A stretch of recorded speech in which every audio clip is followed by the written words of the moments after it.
E o senhor já escutou relatos de pessoas que tomaram e depois encontraram um vazio dentro do peito e se arrependeu? Ayahuasca? Não.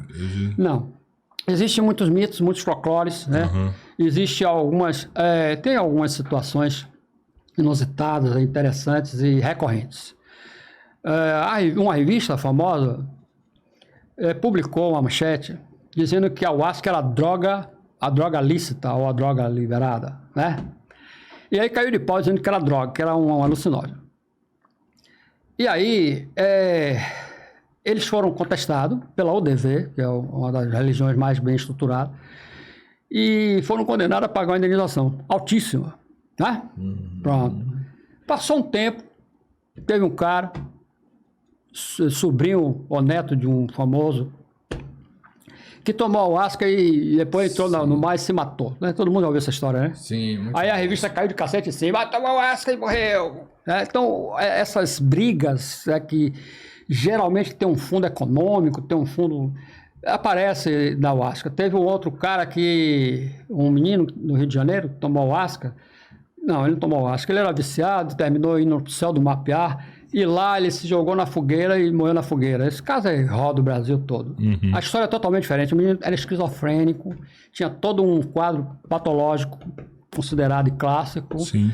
Que também se é aproveitado para os inimigos das instituições. Mas maciçamente o que você tem de depoimento... Eu vou contar um pouco dessa história devagar, porque senão não completa o quadro. A história começa assim... Os Incas, antes dos Incas, já se conhecia a ayahuasca no Peru.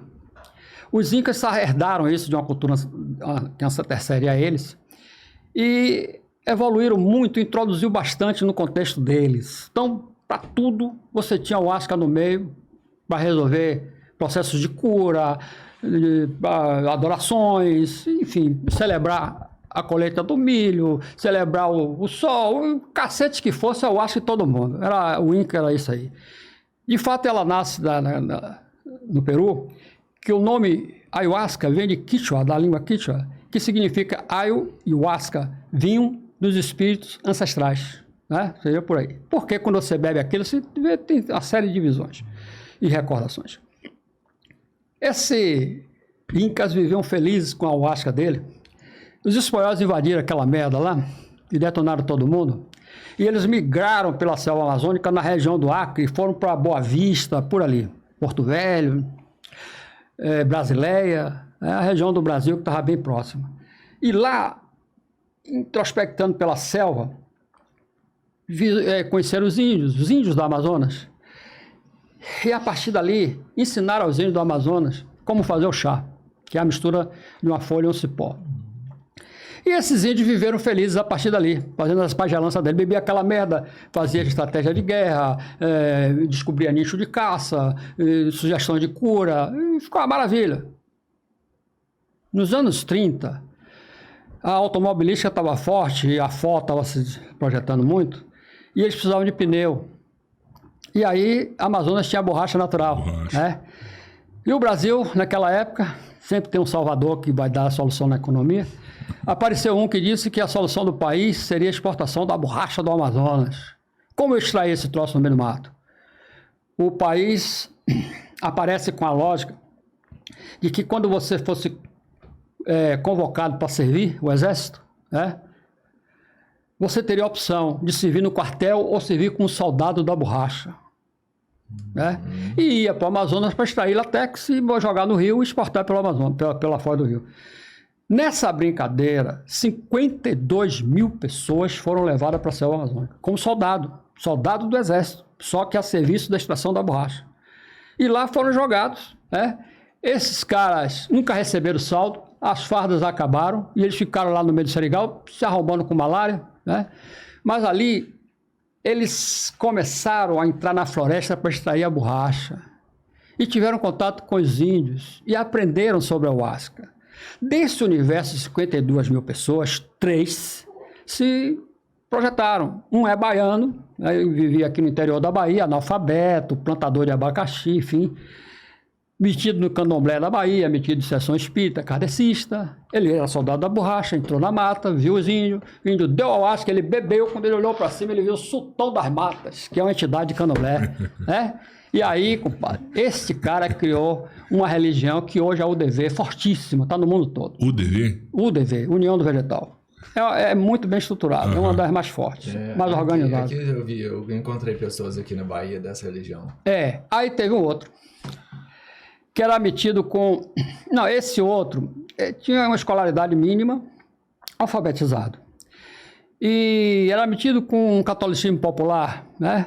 Mas era soldado da borracha, entrou na floresta, o índio deu, acho que ele bebeu, quando ele olhou para cima, ele viu Nossa Senhora da Assunção, gritou, dai-me luz, dai-me paz, dai-me amor, criou o santo daime, outra religião.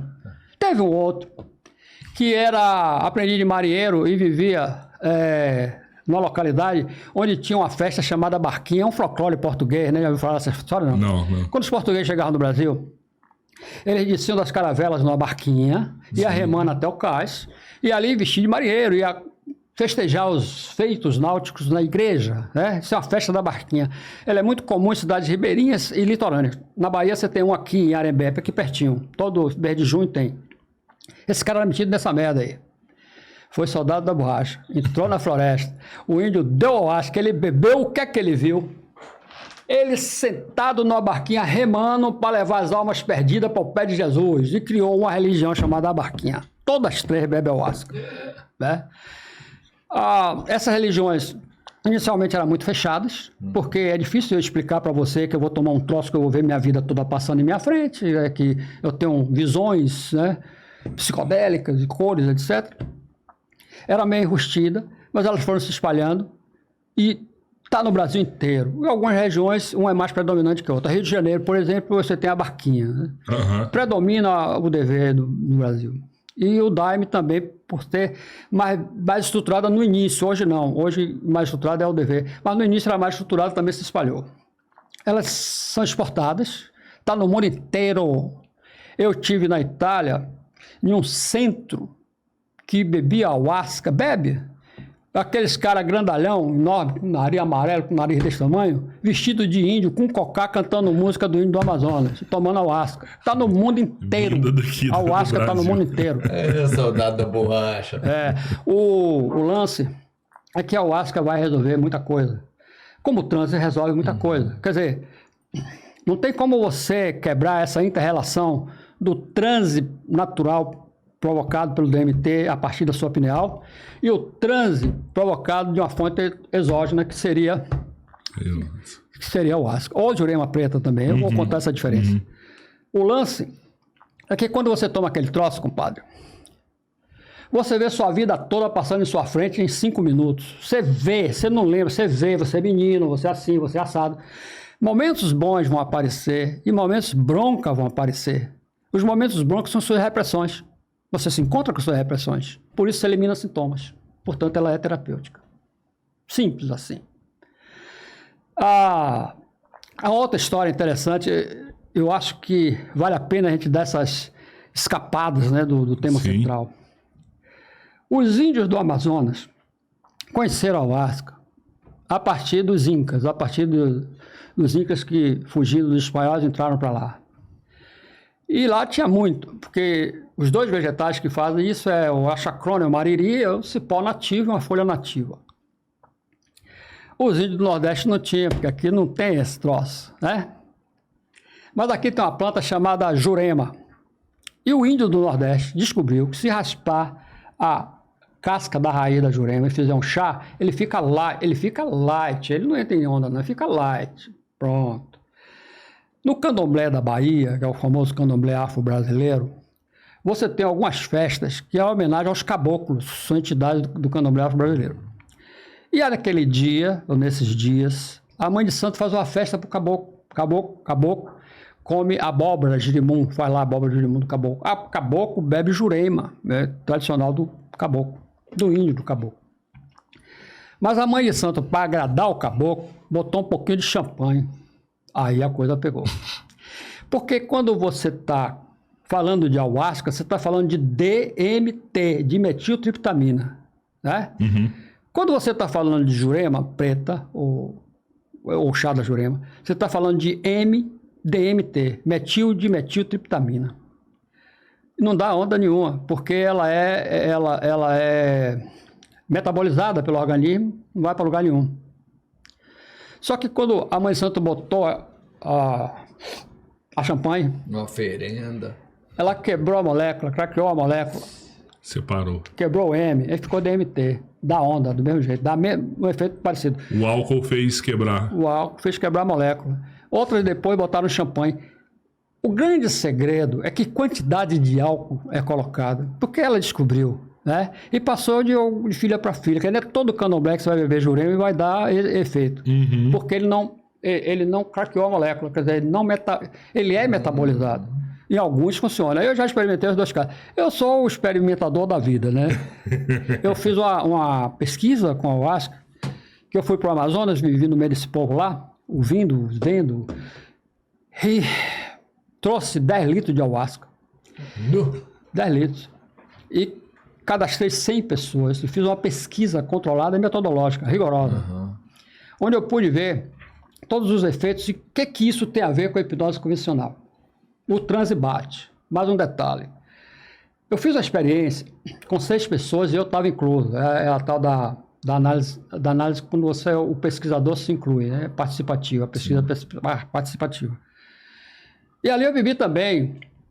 E ali a gente conversou e discutiu e deu risada. Um grupo de 6 pessoas sentaram em roda com a câmera gravando, né? Sério? Sério. No outro dia eu fui andar, olhar o que foi que aconteceu. E aí? Ninguém abriu a boca, né?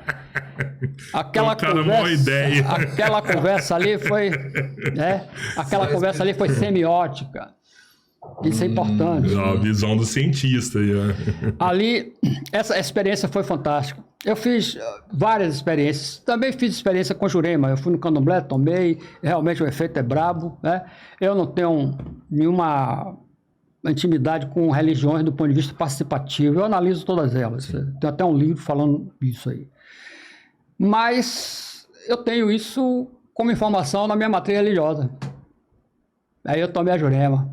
Eu saí pinotando no meio do terreiro, parecendo que estava baixando o caboclo. Tá bom? E eu não acredito. E como é que aconteceu? Porque a porra abriu meu inconsciente e a matriz religiosa subiu.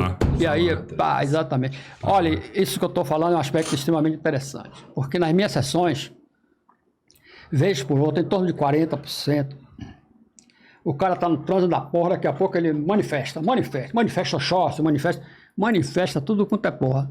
Por isso você vê nos meus vídeos. Ele de sacanagem ainda bota com uma trilha musical de candomblé, né? O que aconteceu ali? Aí manifestou a matriz dele, pô. A janela abriu, a janela que eu chamo é quando o inconsciente aflora.